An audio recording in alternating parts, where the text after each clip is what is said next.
Salut, allô, c'est William, bienvenue sur ma chaîne YouTube.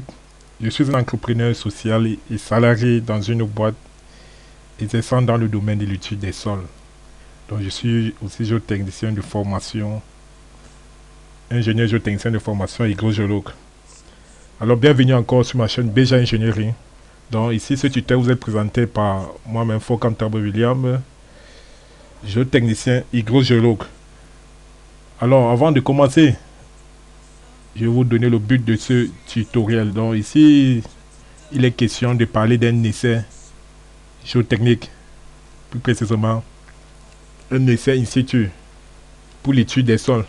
Vous savez que dans le monde du génie civil, l'étude des sols est un domaine très important parce qu'on ne construit pas un bâtiment dans l'espace, mais on construit un bâtiment sur du sol. Donc au préalable, avant de construire un bâtiment, on doit pouvoir déterminer les caractéristiques mécaniques du sol. Alors, il y a un outil qui est le plus souvent utilisé pour des ouvrages de faibles ampleurs, voire de faibles dimensions. Le pénécromètre dynamique lourd. Alors, d'emblée, nous dirons qu'il existe deux types de pénécromètre dynamique selon la norme. Donc, les normes différencient deux types de pénécromètre. Le pénécromètre dynamique de type A et le pénécromètre dynamique de type B. Le pénécromètre dynamique de type A, comme son nom l'indique, ici, on donne le nombre de coups pour un enfoncement de 10 cm et on utilise une boue lors de l'essai.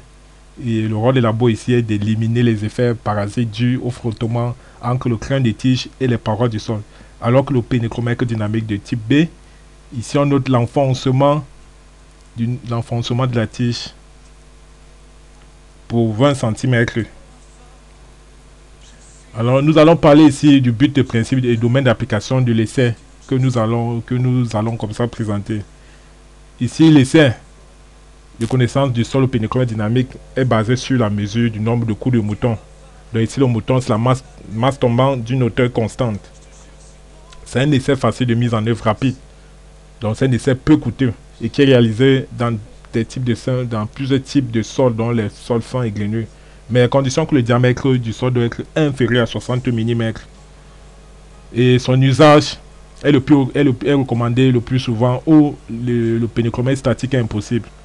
Donc ici dans les types de sols comportant des gros éléments. Donc c'est un essai qui est utilisé pour définir l'homogénéité d'un site par comparaison des courbes de battage entre elles. Les niveaux des couches de terrain dur rencontrés. Donc ici, pour déterminer les différents horizons de sol. Ici on verra devant qu'on aura des zones de sol avec des résistances mécaniques assez élevées. Des résistances mécaniques qui sont caractérisées par la résistance en pointe du terrain. Et ici une estimation de la valeur de la capacité portante des fondations par comparaison avec d'autres essais. Donc comme j'ai l'habitude de dire, cet essai est un essai vraiment qualitatif.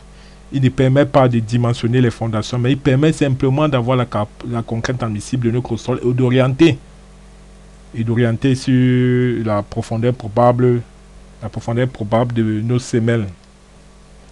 Et à la fin de cet essai, la grandeur recherchée, c'est la résistance en pointe. La résistance dynamique. Donc je vais comme ça vous résumer ça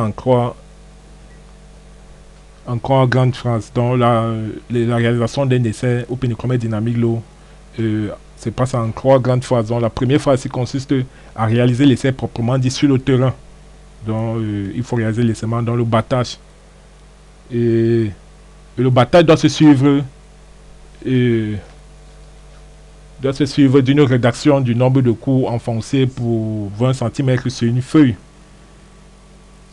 Et la deuxième phase ici consiste au traitement de ces essais, dans le traitement des données récoltées, le traitement des données du pénécromètre récolté sur le terrain.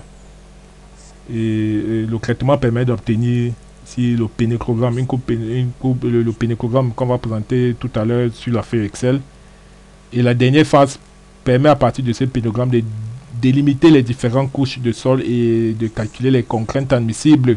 Comme on a dit, impliquant un coefficient de sécurité, parce qu'il faut noter qu'en ingénierie, il faut tout travailler dans la sécurité.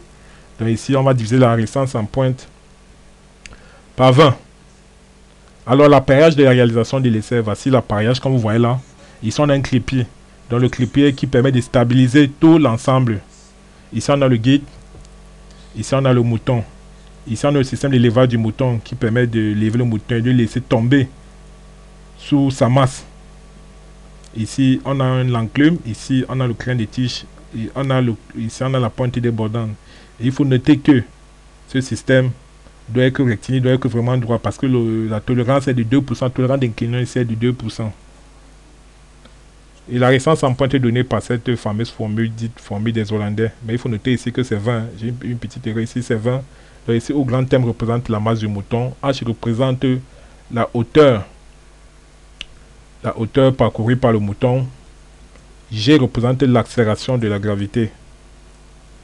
Et CT représente la masse de l'enclume plus le système de tige. Alors, nous allons parler de la fin du sondage. Donc, la fin du sondage est marquée ici par la profondeur atteinte, donc la profondeur déterminée préalablement. Et le plus souvent dans les normes, on parle de 30 mètres maxi, pour le domaine d'utilisation, le domaine d'investigation avec les pénétromètres dynamiques. Et si l'enfoncement se sent inférieur ou égal à 20 cm, nous pourrons aussi ici supposer que l'essai est terminé. Et le rebond, si le rebond est supérieur à 5 cm ici, et à partir de là aussi nous pouvons considérer que l'essai est terminé. Donc voilà un peu de manière représentative un peu le but et les méthodes de réalisation de l'essai au pénéchromètre dynamique. Alors par la suite nous allons montrer comment traiter cet essai à partir de notre feuille de calcul. Alors sur notre feuille de calcul, comme vous observez là, nous avons le premier menu ici qui est le menu accueil où ça représente les différentes coordonnées donc mon mail, mon numéro de téléphone et la structure BG Ingénierie. Donc voici le système pénéchromètre, le système qui permet de réaliser les sauts pénéchromètre dynamique. Et ici c'est la formule des Hollandais présentée précédemment. Alors dans la feuille saisie, nous saisissons les données récoltées sur le terrain, donc c'est-à-dire le nombre de coups nécessaires pour l'enfoncement de 20 cm que voilà ici. Donc ici on a 48 coups pour un enfoncement de 20 cm. Ici on a 25 coups pour un enfoncement des 20 autres centimètres et 30 coups. Donc vous voyez que ici, plus le nombre de coups est moins élevé, moins le nombre de coups est élevé, plus le sol est résistant. Vous voyez qu'on a 7 coups pour ici un avancement toujours de 2 cm. Donc à partir d'ici, nous constatons que le sol devient de plus en plus résistant. Au fur et à mesure, vous constatez que plus on va en profondeur, on travaille des zones de sol aussi plus résistants. Vous voyez qu'à 6 qu'on a 6 coups, on a un enfoncement de 4,8 cm. Donc plus, donc je disais quoi, s'il vous plaît, je disais plus le nombre de coups élevé, plus le sol est résistant. Donc moins le nombre de coups élevé, moins le sol est résistant. Donc plus ici le sol est résistant, plus qu'on a ici un nombre de coups assez élevé pour un enfoncement de 2 cm. C'est-à-dire qu'ici là le sol est résistant. Donc à partir de là nous allons calculer ce qu'on a, nous allons calculer la résistance en pointe de notre sol. Comme vous voyez qui se donne à partir de la formule des Hollandais. Donc voici à partir des indications représentées ici dans la masse du mouton qui est de 63,5 kg. Donc il faut préciser que cette masse est normalisée. L'accélération de la planture, nous avons pris 10 mètres par seconde carré. Et la masse de l'enclume plus tige qui est de 10, la masse de la tige est l'enfoncement unitaire. L'enfoncement unitaire, c'est qui est l'enfoncement par coup divisé par le nombre de coups. Alors notons que la fin de notre essai a été marquée à 8,20 mètres. La fin de l'essai est remarquée à 8,20 mètres. À partir de là, nous avons noté un enfoncement inférieur à 20 cm sur 100 coups. Et vous voyez là le niveau d'eau néant, ça veut dire que nous ne rencontrons pas d'eau. Donc à partir de ces différentes indications, donc précisément ces indications jaunes que voici, nous allons obtenir ou tracer la courbe de synthèse. Donc cette courbe de synthèse qui est appelée pénécrogramme. Donc c'est à partir de cette courbe que nous allons obtenir les différents découpages de notre sol. Donc je vais d'abord effacer ces découpages faits précédemment. Et je vais d'abord les effacer et on va ensemble faire ce découpage. Donc alors observons bien le pénécrogramme. On va commencer le découpage. Donc le découpage ici est fonction de la résistance en pointe. Donc on va découper chaque horizon de sol en fonction de sa résistance en pointe, en fonction de la résistance en pointe de cet horizon. Nous constatons ici que le pénécrogramme a tendance à varier ici. Regardez, elle varie légèrement. Cette brusque variation ici peut être due à une résistance rencontrée par la tige. Voilà. Parce que là, tout à l'heure, vous avez vu là qu'au niveau de la feuille saisie, vous voyez qu'au niveau des 20 premiers centimètres, on avait un nombre de coups élevé pour l'enfoncement des 20 premiers centimètres. Donc ici, peut-être il y avait un bloc. Donc ça peut être déjà un bloc, cette légère variation. Je ne veux pas considérer comme un horizon de mon sol. Là, je vais continuer à observer. Je vois là que ma résistance en pointe a tendance à rester constante. Vous voyez jusqu'à là. Ici, elle a tendance à décroître. Et ici, elle reste constante, reste encore constante jusqu'à ce niveau où elle tente à croître.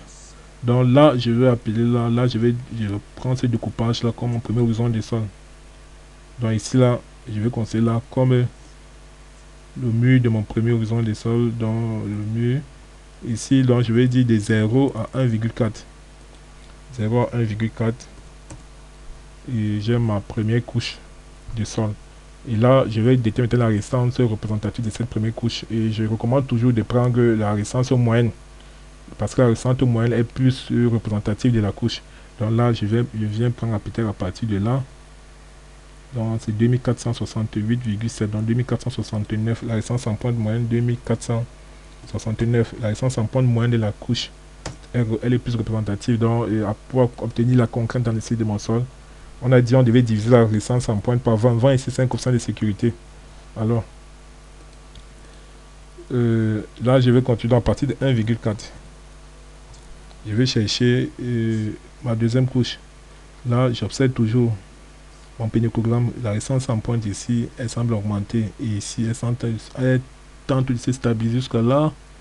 Vous voyez que là, elle varie encore. Là, elle va encore varier brusquement. Donc, à partir de là, je vais délimiter. Donc, voilà encore mon deuxième horizon jusqu'à 2,4. Donc, à 2,4, j'ai ma deuxième couche 2,4. Et je vais chercher la résistance en pointe représentative de cette couche.